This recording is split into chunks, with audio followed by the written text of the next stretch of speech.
ඔයා පදින කාර් එකෙත් කන්ඩිෂන් එක හොඳ තත්ත්වයේ තියාගන්න ඕන නම් මේ වීඩියෝ එක බලලා අයිඩියා එකක් ගන්න. මේ ඇල්ටෝ එකේ දුරු කොටස් ටික මෙන්න මේ විදිහට තමයි තියෙන්නේ.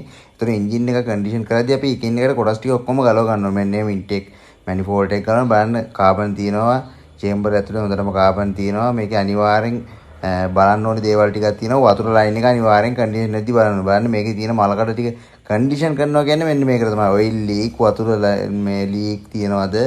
ඊට අමතරව මේ චේම්බර් ඇතුලේ තියෙන කාබන් මෙන්න මේ විදිහට ඉන්ටේක් චේම්බර් එකේ තියෙන කාබන් ටික සම්පූර්ණ මැෂින් එක දාලා සුද්ධ කරලා පොලිෂ් කරනවා. මොකද කාබන් බින්දුවක්වත් තියන්නේ නැහැ. සම්පූර්ණයෙන්ම සුද්ධ වෙන්න ඕනේ. සුද්ධ වුණාට පස්සේ මෙන්න මේ තත්ත්වය තියෙන්න ඕනේ. බින්දුවක්වත් නැහැ. ඉතින් මේවට කතන්දර කියන්න දෙයක් නැහැ. ඉතින් හොඳටම ඇතුළේ ඉඳන් අරන් තියෙන වීඩියෝ එක මේකෙන් ප්ලග් නම් තිබ්බේ මල ජරාවක්. ඒකට අපි ජෙනුයින් ප්ලග් තුනක් මාරු කරනවා. ඊට අමතරව මේකේ මෙන්න මේ වතුර ලයින් එක අපි කරවෙච්ච වට ටික මාරු කරලා ඉවරලා සම්පූර්ණ ෆික්ස් කරනවා. ඔයිල් ලීක් ඔක්කොම හරිදලා මෙන්න මේ විදිහට කන්ඩිෂන් කරොත් කිසිම ඩවුට් එකක් නැතුව දුවා ගන්න පුළුවන්. ඔයාලට කිසිම බය වෙන්න දෙයක් නැහැ. එන්ජින් පැත්තේ 100%ක් සෑහෙන කාලයක් යනකම් ආයේ කිසිම ප්‍රශ්නයක් නැතුව දුවා ගන්න පුළුවන් ඉතින්.